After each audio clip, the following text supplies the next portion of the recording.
ठीक आहे, आपण हे सविस्तर समजून घेऊया. आजच्या या सखोल चर्चेमध्ये आपण एका अशा विषयावर प्रकाश टाकणार आहोत जो रोज आपल्या आजूबाजूला दिसतो.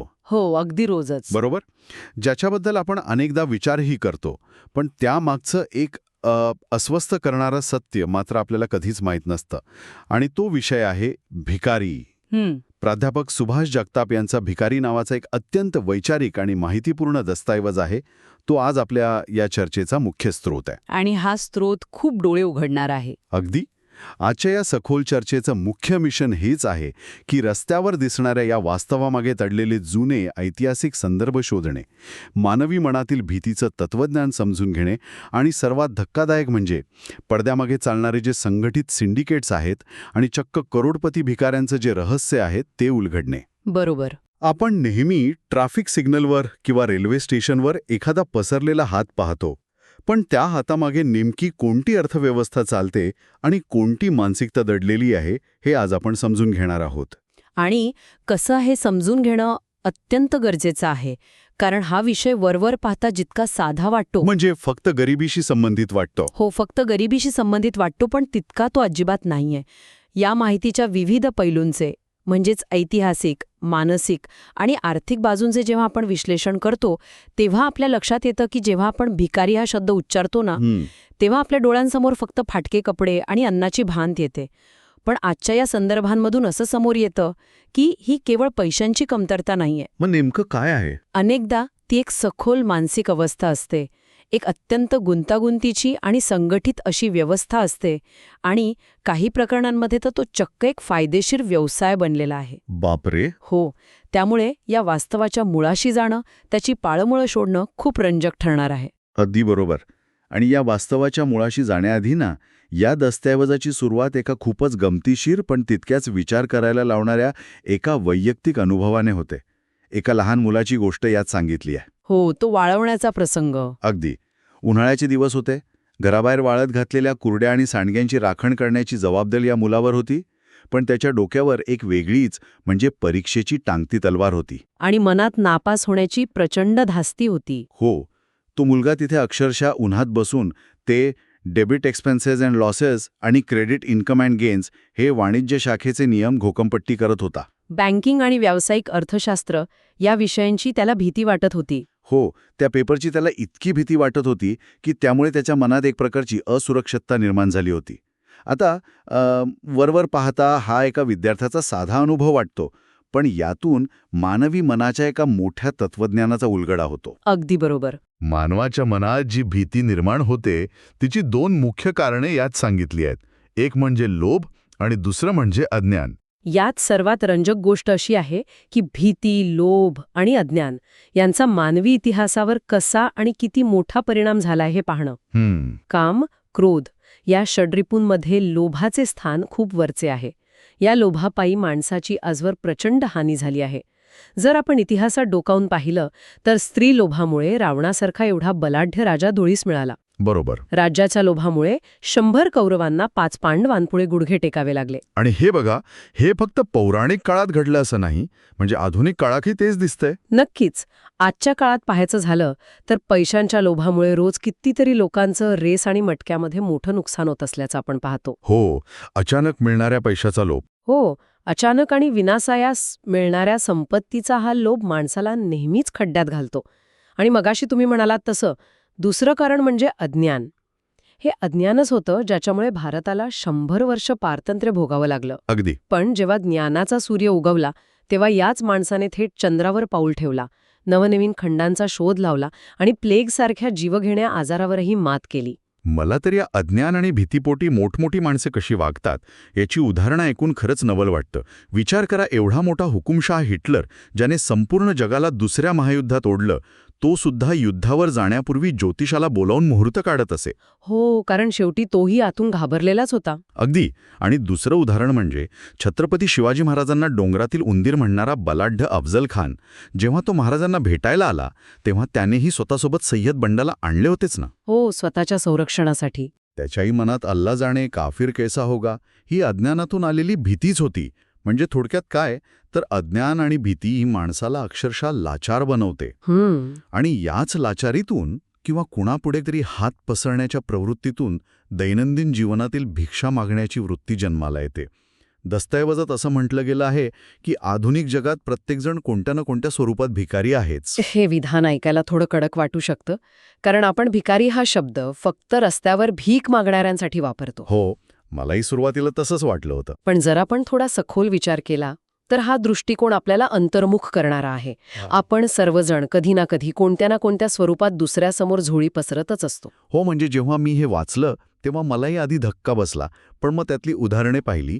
सवलतीचा किंवा EBCचा फॉर्म भरणारे विद्यार्थी बघा, उत्पन्नाचा दाखला मिळवण्यासाठी ते अधिकाऱ्यांसमोर कसे तासनतास उभे राहतात. हो, एका अर्थाने ती याचनाच असते. तिथे ते एका अर्थाने सवलतीची भिक्षाच मागत असतात.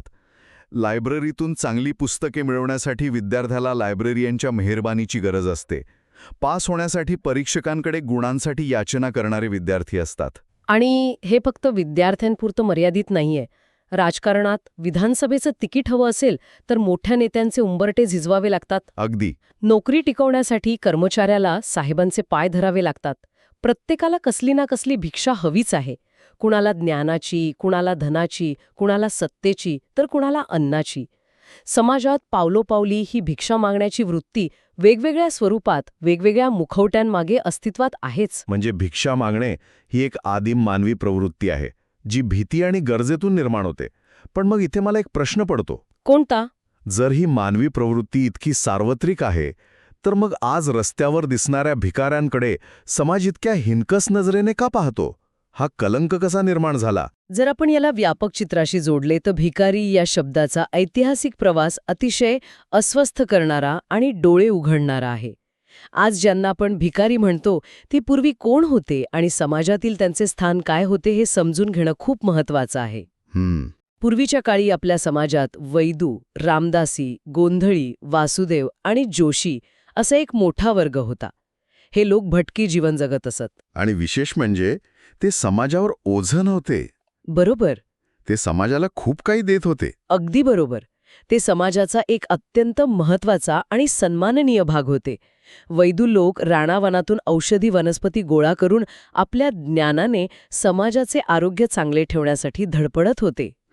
रामदासी खेड्यापाड्यात, दऱ्याखोऱ्यात फिरून लोकांपर्यंत तत्वज्ञान आणि प्रबोधनाचे विचार पोचवत होते.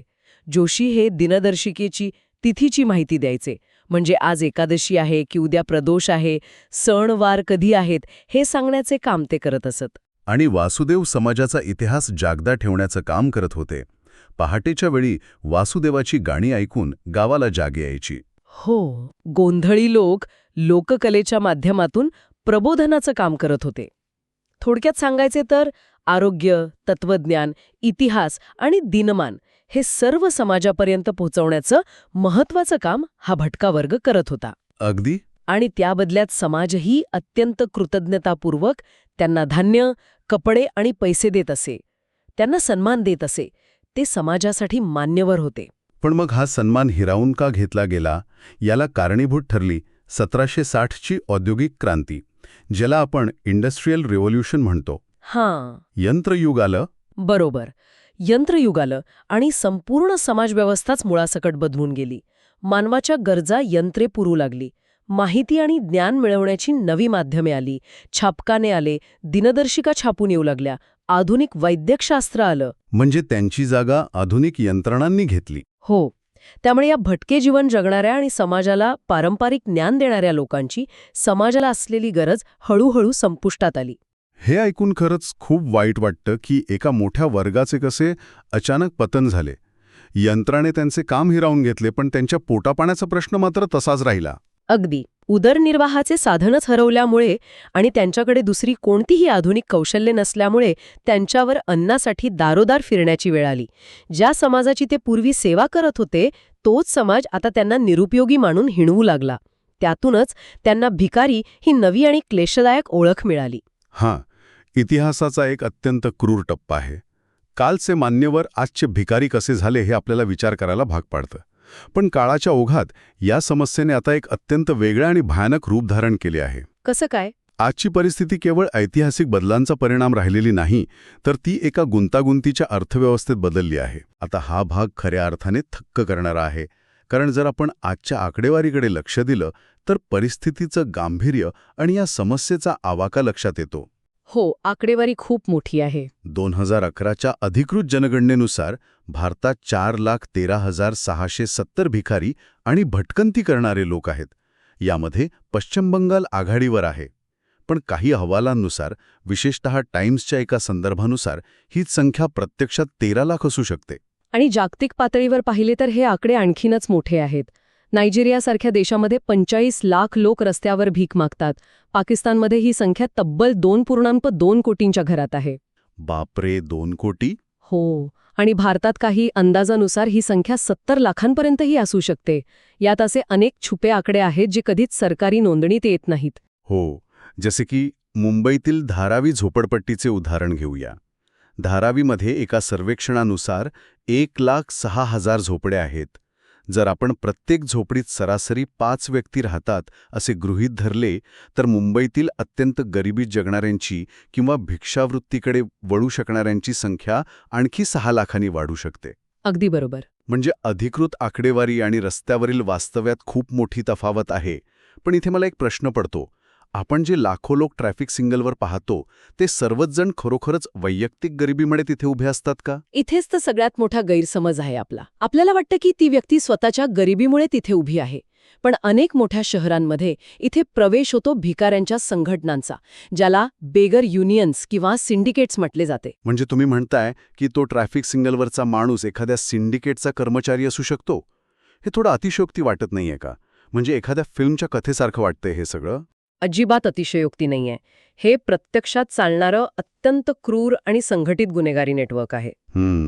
इंडियन स्कूल ऑफ पब्लिक पॉलिसीच्या निरीक्षणानुसार मुंबई आणि दिल्लीसारख्या प्रमुख भारतीय शहरांमध्ये भीक मागण्याचं काम हे मोठ्या प्रमाणावर सिंडिकेट्सद्वारे चालवले जाते. हे युनियन्स म्हणजे काही कामगारांच्या हक्कासाठी लढणाऱ्या नोंदणीकृत संघटना नव्हेत. हे एखाद्या कॉर्पोरेट फ्रँचायझी मॉडेलसारखं चालतं. हे गट भिकाऱ्यांचे अक्षरशः व्यवस्थापन करतात. फ्रँचायझी मॉडेल म्हणजे नेमकं कसं काम करतंय हे? म्हणजे असं समजा की शहरातला एखादा मोठा ट्रॅफिक सिग्नल किंवा रेल्वे स्टेशनचा परिसर ही एक प्राईम रिअल इस्टेट आहे. ओके. तिथे कोणी भीक मागायची, कोणत्या वेळी मागायची हे ठरवणारे अनौपचारिक भिकारी राजे आणि राण्या असतात, ज्यांना बेगर किंग्ज म्हटलं जातं. त्या विशिष्ट प्रदेशावर त्यांचं पूर्ण नियंत्रण असतं. म्हणजे तिथे कुणीही जाऊन भीक नाही मागू शकत? अजिबात नाही. तिथे भीक मागण्यासाठी या सिंडिकेटला हफ्ता द्यावा लागतो. आपला नफा वाढवण्यासाठी ते लहान मुले, अपंग किंवा असुरक्षित व्यक्तींचे अत्यंत निर्दयीपणे शोषण करतात. काही शहरांमध्ये तर असे गट आहेत जे एकमेकांचे क्षेत्र आणि नफा सामायिक करतात. बापरे. म्हणजे आपण जी 10-20 रुपयांची मदत करतो ती एका समांतर बेकायदेशीर अर्थव्यवस्थेला चालना देत असते तर? अगदी. आंतरराष्ट्रीय स्तरावरही हेच चित्र दिसते. युरोपियन शहरांमध्येही अनेकदा संघटित सिंडिकेट्स रस्त्यावरील भीक मागण्याचे व्यवस्थापन करतात. ऐतिहासिकदृष्ट्या बघायचे झाले तर 16व्या शतकातील इंग्लंडमध्येही असे भिकाऱ्यांचे अनौपचारिक नेटवर्क होते. म्हणजे हे खूप जुनं मॉडेल आहे. हो, पण याला एक खूप चांगला अपवाद आहे, तो जपानसारख्या देशाचा. जपानमध्ये काय वेगळं आहे? जपानमध्ये भीक मागणे हा कायद्याने गुन्हा आहे. तिथे याला थेट दंड आकारला जातो आणि तिथला कायदा अत्यंत कडक असल्यामुळे पारंपरिक अर्थाने तिथे अशा कोणत्याही संघटना किंवा सिंडिकेट्स अस्तित्वात नाहीत. यावरून एक गोष्ट स्पष्ट होते की जिथे कायदेशीर पळवाटा असतात किंवा जिथे समाजाच्या सहानुभूतीचा अतिरेक असतो तिथे अशा गुन्हेगारी प्रवृत्ती वेगाने फोफावतात. हे ऐकल्यावर रस्त्यावर दिसणारा प्रत्येक भिकाऱ्याकडे पाहण्याचा दृष्टिकोन नक्कीच बदलेल. पण आता आपण ज्या गोष्टीवर चर्चा करणार आहोत ती तर याहूनही धक्कादायक आहे. हो, करोडपती भिकारी. अगदी. जेव्हा मी भिकारी हा शब्द ऐकतो तेव्हा माझ्या डोळ्यासमोर फाटके कपडे आणि उपाशीपोटी असणारी व्यक्ती येते. पण जगात काही असेही भिकारी आहेत ज्यांची संपत्ती ऐकली तर कोणाचीही बुद्धी चक्रावून जाईल. हो, ज्यांना आपण जगातील सर्वात श्रीमंत भिकारी म्हणजे मिलेनियर बेगर्स म्हणू शकतो. त्यांच्याबद्दलची आकडेवारी खरोखरच अवाक करणारी आहे. तुम्हीच सांगा ते आकडे. कारण मी जेव्हा ते वाचले तेव्हा माझ्या डोळ्यांवर विश्वासच बसत नव्हता. कोण आहे ते खरोपती भिकारी? यातील सर्वात आघाडीचं नाव आहे मुंबईचा भरत जैन. हा जगातील सर्वात श्रीमंत भिकारी म्हणून ओळखला जातो. त्याची एकूण संपत्ती ऐकाल तर धक्का बसेल. तब्बल 7.5 कोटी रुपये. 7.5 कोटी एका भिकाऱ्याची संपत्ती. होय, तो मुंबईतील छत्रपती शिवाजी महाराज टर्मिनस आणि आझाद मैदान या गजबजलेल्या भागात भीक मागतो.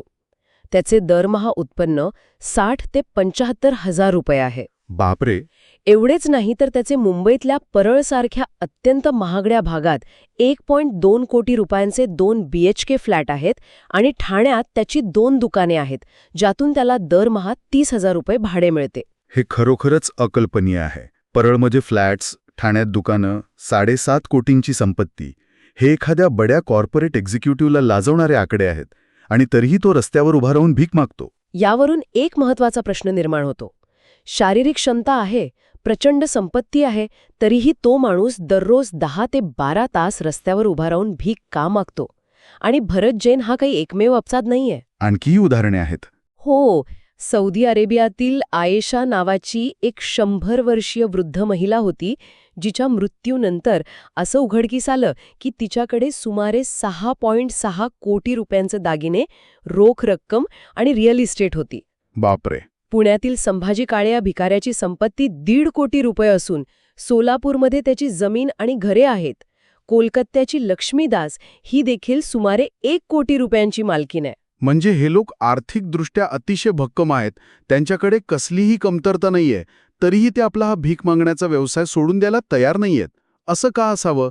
एखादा माणूस करोडपती असूनही फाटके कपडे घालून उन्हातानात का उभा राहील? याच ठिकाणी आपल्याला या विषयाच्या मानसिक बाजूकडे वळावं लागतं.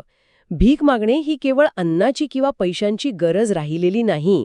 हा एक प्रकारचा मानसिक आजार किंवा अत्यंत वाईट सवय बनलीय.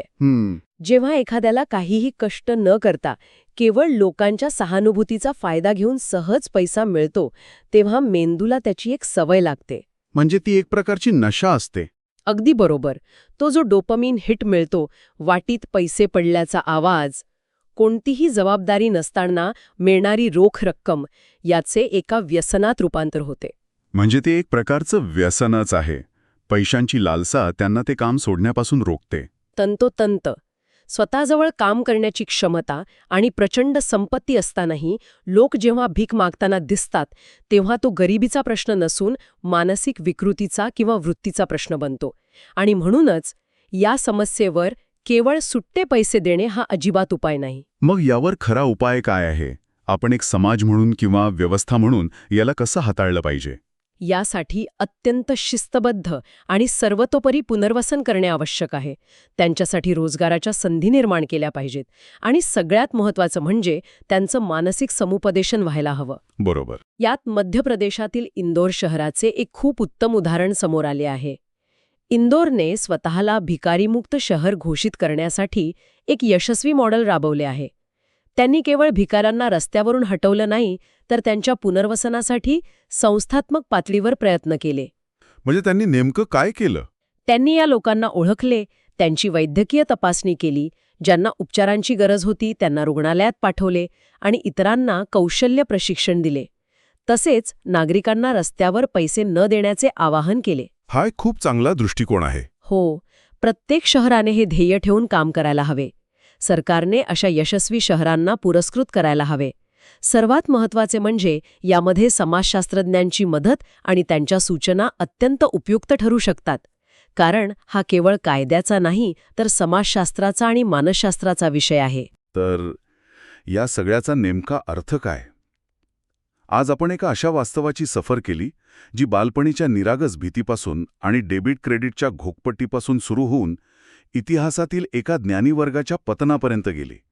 आपण पाहिलं की रस्त्यावरील गरिबीमागे अनेकदा लाखो लोकांचे संघटित गुन्हेगारी नेटवर्क कसं चालतंय आणि 7.5 कोटींची संपत्ती असणारा माणूसही पैशांच्या मानसिक व्यसनापायी रस्त्यावर हात पसरून का उभा राहतो. अगदी. हे सगळं समजून घेतल्यानंतर या चर्चेच्या शेवटी मला एक विचार मांडायचा आहे, जो आपल्याला नक्कीच अस्वस्थ करेल आणि विचार करायला लावेल. जर भीक मागणे हा अनेकदा मजबुरीचा नाही, तर एका संघटित गुन्हेगारीचा किंवा करोडो रुपयांच्या मानसिक वृत्तीचा भाग असू शकतो, तर रस्त्यावर, ट्रॅफिक सिग्नलवर किंवा रेल्वे स्टेशनवर दिसणाऱ्या प्रत्येक पसरलेल्या हाताकडे पाहण्याचा आपला दृष्टिकोन आपण कसा बदलावा? आपण गाडीच्या काचेतून दिलेले ते 10-20 रुपये खरोखरच एखाद्या भुकेल्या माणसाच्या पोटात जातायत, की आपण नकळतपणे एका मोठ्या सिंडिकेटला आणि एका मानसिक आजाराला खतपाणी घालत आहोत? खरी मदत आणि केवळ एका वाईट सवयीला प्रोत्साहन देणे यातील ती पुसटशी सीमारेषा आपण कशी ओळखणार हा प्रश्न आपल्याला स्वतःला नक्की विचारून पाहायला हवा. या विषयावर चिंतन करत रहा आणि नेहमीप्रमाणे नवनवीन गोष्टी सखोलपणे शिकत रहा. आपण पुन्हा भेटूच अशाच एका नव्या आणि रंजक माहितीच्या सखोल चर्चेसह. तोपर्यंत विचार करत रहा.